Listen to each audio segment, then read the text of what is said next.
여러분, 이제 아파트값 대폭락이라는 단어까지 사용하기 시작했습니다. 물음표를 달았기는 하지만 그만큼 많이 떨어지고 있다는 이야기입니다. 그것도 강남이 떨어지면요, 강북이나 수도권이나 지방은 당연히 떨어집니다. 그만큼 말입니다. 강남에 대한 수요가 센데 지금 강남에서조차 수요가 뚝뚝 떨어진다는 이야기가 되는 건가요? 여러분, 이 지표 한번 보세요. 서울 송파 잠실동의 잠실 엘스 아파트 전용 84제곱미터입니다. 현재 매물이 말입니다. 19억 5천에 나와 있습니다. 19억 5천에. 무려 말입니다. 7억 2천이나 신고가에 대비해서 떨어진 숫자예요.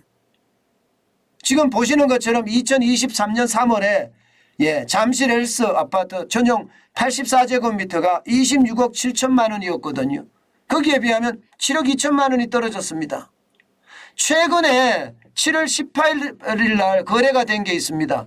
22억 5천만 원이 떨어졌는데 거기에 비해도 지금 3억가량 떨어진 숫자예요. 3억가량. 야, 이게 특수관계인의 거래가 아닐까 그렇게 이야기를 하지만 실질적으로 말입니다. 특수관계인의 거래가 아니라 실제 매물이 이렇게 나와 있다는 이야기죠. 다시 말해서 이제 전용 84제곱미터의 아파트들의 20억 행렬이 이제 깨졌다 이렇게 지금 보고 있습니다. 깨졌다. 지금 여기만 이런 게 아닙니다. 이게 잠실 엘스 아파트의 맞은편에 있는 게 있습니다. 트리지움 전용 84제곱미터도요. 지금 아슬아슬하게 20억 선을 유지하고 있습니다. 한때 많이 갈 때는 24억까지 올라갔었거든. 24억까지 올라갔고요. 지난 7월에는요. 21억에 실제 거래가 된 것도 있습니다. 그렇지만 이것도 지금 3, 4억은 그냥 떨어졌다고 봐야 되죠. 고점 대비해 보면요. 또 있습니다. 가락동의 헬리오시티. 여기 전용 84제곱미터는요. 18억 8천만 원의 매물이 나와 있습니다. 18억 8천만 원에. 최고가가 23억 7천만까지 갔었던 걸 대비해 보면 4억 9천만 원이 떨어졌습니다. 지난 7월에 21억에 거래된 거에 비하면 2억 2천만 원이 꺾인 거예요. 지금 시장에서는요. 굉장히 시장에서는 이게 집값이 꺾이는 게 굉장히 가파르다 이렇게 이야기합니다. 제가 있는 곳이 송파구예요. 지금 예를 들어드린 것은 이 송파구에 일어나는 일입니다. 송파구에. 잠실 엘스 아파트나 헬리오시티나 이런 아파트들이 지금 떨어진다는 건 여기서 지금 현재 나타나는 일입니다. 여러분 3억 떨어지고 또 최고점 대비해서 7억이 떨어졌다면 대폭락이라는 말 써도 무방하죠. 제가 봐도 써도 무방합니다. 물론 거래 건수는 절벽이에요. 거의 거래가 안 일어납니다. 거의 거래가 안 일어나요. 10,000가구가 있다고 하더라도 거래 건수가 많아봤자 150건이 되면 많이 되는 거고요. 안 되면 두 자릿수로 떨어질 때도 있습니다. 두 자릿수로. 그러니까 거래 건수가 거의 없는 상태에서 호가가 이렇게 된다고 떨어지는 거냐 무슨 대폭락이냐 이렇게 이야기할 수도 있습니다.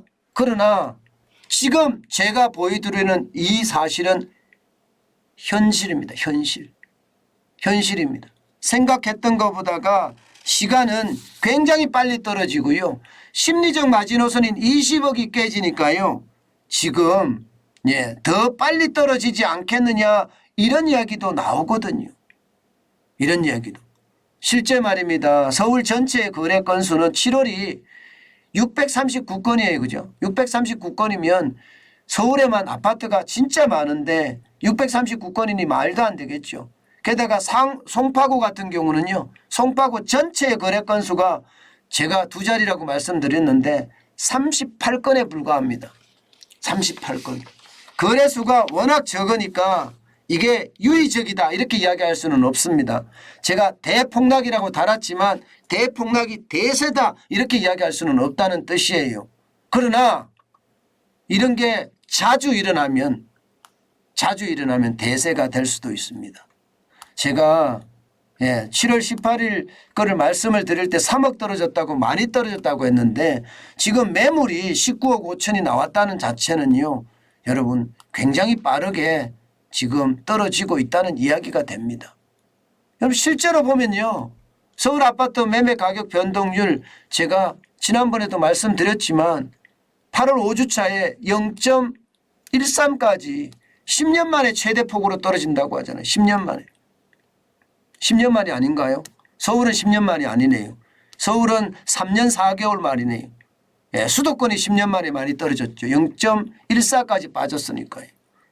그러니 지금 시장의 분위기는요. 이거예요. 야, 아파트값 대폭락 오는 것 아닐까 하는 그런 두려움이 시장 전체에 지금 깔려지고 있다는 거예요. 제가 말씀드리고 싶은 것은요. 이렇게 떨어지면요. 심리가 붕괴합니다. 심리가 붕괴하면 진짜 대세하락으로 갑니다. 그러니 이 상황이 얼마나 심각한지 여러분 볼 수가 있을 것 같아요. 전체 서울 2020년부터 쭉 보면 말입니다. 지금이 거의 뭐 최악의 단계로 가고 있다. 이런 생각 저는 지울 수가 없습니다. 여러분 시장의 변화가 너무 빠르게 오죠. 그렇지만 부동산 시장의 변화는 분명히 현실입니다.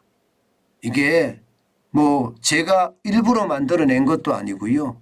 현재 일어나고 있는 일이고요.